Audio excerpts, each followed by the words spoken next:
ฟังตั้งใจให้ชัดอย่าคิดไปฆ่าสัตว์ตัดชีวิตลองคิดเล่าอทินนาทานาเวรมณีสิกขาปะทังเตือนไว้กระจ่างอย่าในทางหยิบช่วยของเขาสิ่งของใครนั้นเล่าอย่าหลงเมามัวไปไขว่คว้าโอกาเมสุมิชาจาราจงยั้งใจว่าอย่าไปพาผิดลูกเมียใคร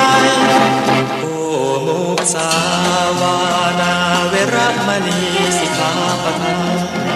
จำซึ้งใจมั่งอย่าชิงชังพูดปดหลอกใคร